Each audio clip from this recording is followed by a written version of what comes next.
com a Aline de Godoy, que é a coordenadora de atividades jurídicas e correcionais do Tribunal Regional Eleitoral, o TRE, de Santa Catarina. Coordenadora, boa tarde.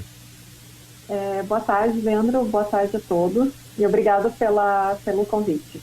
Sim, até porque a gente fez uma entrevista hoje pela manhã, no Notícia Amanhã, falando sobre o número recorde de candidaturas nessa eleição que tem esse caráter diferente.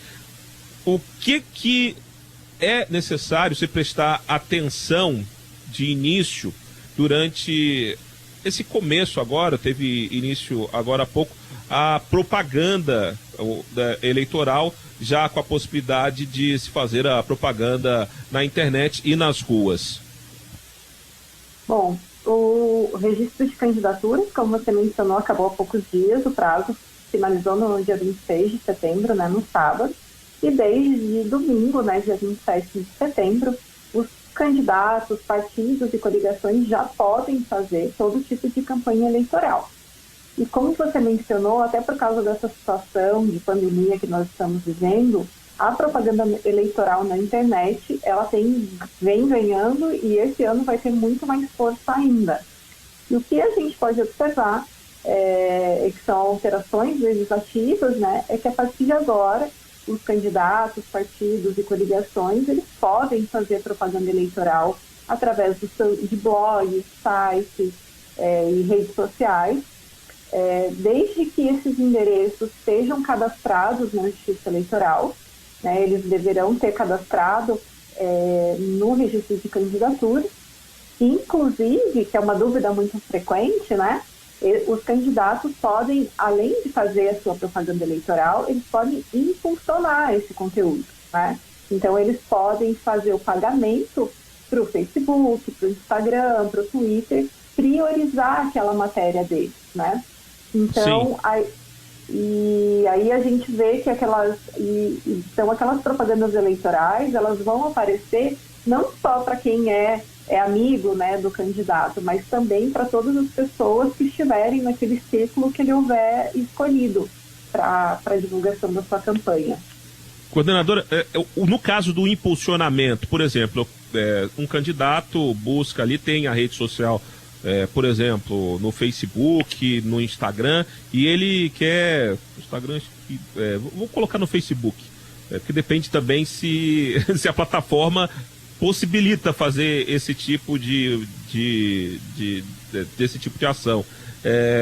No caso, ele pode pagar para a plataforma para fazer o impulsionamento, mas ele pode buscar um outro caminho para que ele faça o impulsionamento dentro do Facebook, por exemplo? Não, excelente pergunta, Leandro. É fundamental, só é permitido pela legislação utilizar as ferramentas disponibilizadas pela própria plataforma. Então, o candidato, ele só pode contratar, ele só pode utilizar as ferramentas que o próprio Facebook disponibiliza para ele de impulsionamento. Então, ele não pode contratar uma empresa, ele não pode contratar um outro aplicativo para fazer esses impulsionamentos. Por quê? Porque a legislação veda que se utilize qualquer outra ferramenta que não seja nativa daquela plataforma, e também porque ele tem que cumprir os requisitos. Então, essa propaganda, ela tem que ser inequivocamente identificada como propaganda eleitoral. Então, isso é para possibilitar que o eleitor, o cidadão que está vendo aquela propaganda, saiba que se trata de uma propaganda eleitoral, e caso ele não queira mais ver, assim como acontece com aqueles demais anúncios que a gente recebe ali no Facebook, a gente pode clicar ali naqueles 3 pontinhos e dizer que não quer mais ver aquele tipo de propaganda, e aí você diz lá o motivo, né? Pode ser que é repetitiva, tal, não tem interesse, mas para isso, para que haja essa possibilidade, tem que ser aquelas ferramentas que são nativas da própria plataforma. Então, a contratação de ferramentas fora do Facebook, do Instagram, do Twitter, são vedadas pela legislação eleitoral. Estamos conversando com a coordenadora de atividades judiciárias e correcionais do TRE de Santa Catarina, a Aline de Godoy. Sobre essa questão, obviamente que a propaganda eleitoral online é que chama muito a atenção nesse momento, mas mudou alguma coisa para a propaganda de rua por conta da pandemia? Olha, pela legislação, a gente não teve tantas alterações da última eleição para cá. O que mudou efetivamente foi a nossa situação sanitária, que ela, por mais que não tenha uma regra da Justiça Eleitoral sobre vedação de aglomeração, esse tipo de coisa, mas os candidatos e os partidos vão ter que observar as regras sanitárias de cada município, né? Porque a gente sabe que quem tem a competência para definir as regras sanitárias vai ser o governador do estado e o prefeito de cada município, né?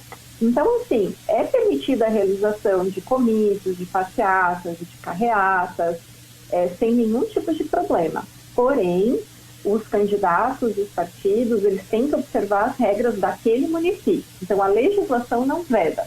Porém, pode ser que naquele município específico não possa ser realizado algum tipo de ato por questão sanitária. E a gente dá os maiores exemplos que seriam, né, um comício, uma passeata, uma carreata, às vezes aqueles bandeiraços que eles fazem, né? Então, o que muda não é exatamente na propaganda, mas sim na situação que a gente está vivendo no nosso país. Bem, então, comício, por exemplo, liberado. Se o candidato, falando parece que eu sou candidato. Não, se o candidato, ele realizar um comício, aí comício pode ter a apresentação musical, isso, um comício na rua. É permitida a realização de comícios, porém não é permitida a participação de nenhum tipo de animador. Então, sim, não é permitida a participação de cantores, apresentadores, contadores de piada, nem nada. O comício, ele só tem por objetivo apresentar o candidato, os candidatos, né, os partidos, e o único objetivo daquele evento tem que ser absolutamente político. E, nesse caso, tem algum problema de fazer a transmissão pela rede social que o candidato indicou, desse comício, pela rede social do candidato que ele colocou no seu registro de candidatura como válido? Uhum. Essa é uma questão bem interessante e ela foi em matéria de decisão do TSE há poucos dias. Foi questionado ao TSE sobre a realização de live início, né, já que a gente está nessa situação de pandemia. E o que o TSE respondeu? Ele respondeu que a realização de live início somente pelo candidato, pelo partido, assim como é permitido os comícios, elas são permitidas. Então, o candidato pode fazer uma transmissão das suas redes sociais como se fosse um comício, né? Porém, assim como é vedado o showmício de rua, também é vedada a realização de shows, de presença de animadores, de cantores, contadores de piada nessas lives. Então, o live início é permitido, desde que somente o candidato, o partido, a coligação participe. Agora, é vedada a participação de cantores, apresentadores nesse tipo de evento. Ou como nos lembrou o Edson, que está na mesa de áudio, só se o candidato for cantor, né? Ele não pode cantar, né? Exatamente. Ele não pode se apresentar, ele tem que se apresentar politicamente. Isso, e não cantar. No caso, para quem é eleitor e perceber que tem alguma irregularidade, o que o eleitor, o que as pessoas precisam ficar atentos nessa propaganda online, que eles podem avisar à Justiça Eleitoral sobre possíveis irregularidades? Uhum. Bom, eu sempre preconizo assim, que os eleitores eles se preocupem bastante ali com o conteúdo da propaganda eleitoral, que eles usem a propaganda como uma ferramenta para conhecer melhor os seus candidatos, os partidos, as propostas e tal, né? Então, mas eles se deparando com alguma irregularidade, uma notícia que eles entendem ser falsa, algum fato desabonador, assim, algum crime contra a honra, alguma coisa assim, eles têm disponíveis ali no site do TRE de Santa Catarina. Já deve estar disponível o aplicativo Pardal, que é disponibilizado pelo TSE, E também há a possibilidade de, nos casos mais gravosos, né, que o eleitor identifique, ele também pode fazer a sua denúncia através da ouvidoria do Ministério Público Estadual, cujo link também está lá na nossa página no TRE. Sim, o que seriam esses casos mais graves? Os casos mais graves, eles seriam de eventual conduta vedada, por exemplo, um candidato que é um prefeito, candidato à reeleição, que dá um aumento de salário, ou então está utilizando servidores públicos para fazer sua campanha, utilizando servidores públicos para movimentar as redes sociais deles, ou então esses servidores públicos fazendo esse trabalho durante período de expediente, utilização de publicidade institucional indevida. Então, são várias condutas, né, que são vedadas aos agentes públicos em período de campanha eleitoral. A legislação prevê essas penalidades mais gravosas, inclusive, né, porque não se trata só de uma propaganda irregular, né, é uma atitude mais grave que pode culminar, inclusive, com a perda do registro da candidatura desse candidato. Então, são essas situações mais sérias em que a Justiça Eleitoral não pode agir de ofício, né, ela não pode tomar iniciativa. Então, quem age nesses casos é o Ministério Público Eleitoral. Então, aí o caminho correto é a ouvidoria do Ministério Público Estadual, e tem o link lá na nossa página da internet. Ok, então deixa eu só repetir, tem o aplicativo Pardal, que pode fazer denúncias, o aplicativo válido para dispositivos móveis, mas se a denúncia foi mais grave, aí tem que ser feita diretamente para a ouvidoria do Tribunal Regional Eleitoral.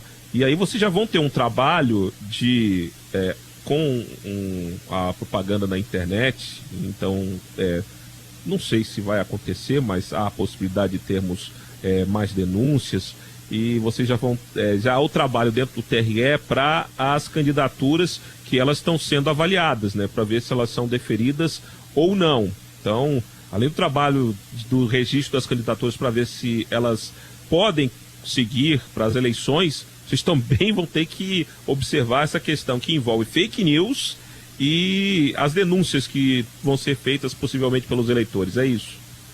Isso mesmo. O grande foco do nosso trabalho agora, quando eu digo nosso, eu digo dos cartórios eleitorais, né, das zonas eleitorais, que como é uma eleição municipal, todos os processos, eles tramitam nas zonas eleitorais, né, nos cartórios eleitorais. Então agora, os cartórios eleitorais, eles estão totalmente focados na parte de recebimento de urnas, treinamento de mesários, convocação de mesários e processamento do registro de candidaturas, né? Porque o cartório recebe todos os pedidos, tem que colocar tudo no sistema, avaliar toda a documentação de todos os candidatos, né? E fazer intimação, mandar para o Ministério Público, mandar para o juiz. Então, nos cartórios eleitorais, essa questão de fiscalização de propaganda eleitoral, ela fica um pouco prejudicada por uma questão de falta de pessoal mesmo, né, porque são poucos servidores, e também de excesso de demanda por causa dos registros de candidaturas. Portanto, para isso a gente conta, né, com os eleitores, com os candidatos também, né, que visualizarem alguma irregularidade, possam fazer essa denúncia de propaganda eleitoral. Aí, com relação às fake news, nós temos uma comissão aqui no TRE que avalia, é uma comissão de segurança da informação, né, que vai avaliar todas as denúncias de fake news apresentadas contra a Justiça Eleitoral, né?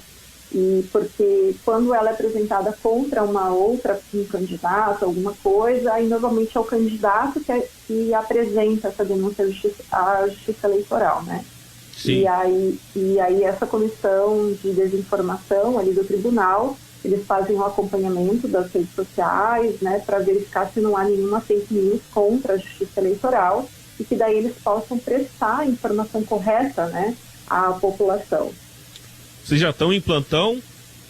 Sim, já estamos em plantão desde o dia 26, desde o sábado, O plantão judicial, ele é das 14 às 19 horas.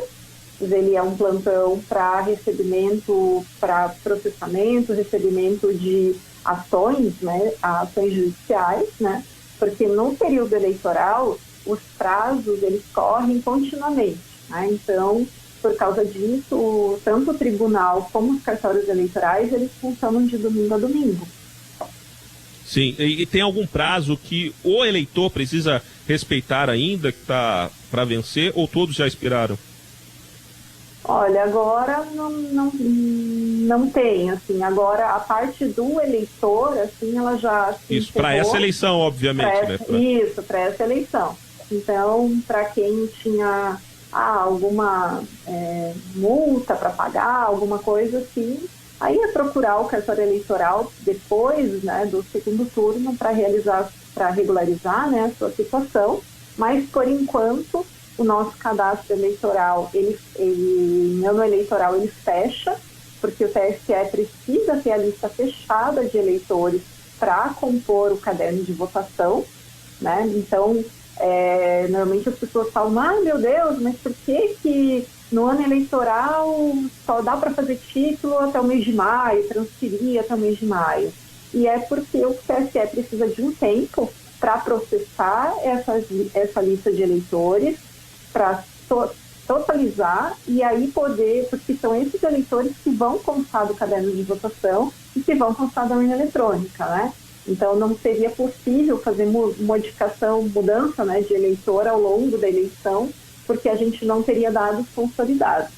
Mas, a partir do segundo turno das eleições, já é possível fazer transferência, fazer novo título, alterar o nome, aquelas pessoas que mudaram de nome, casaram, alguma coisa assim.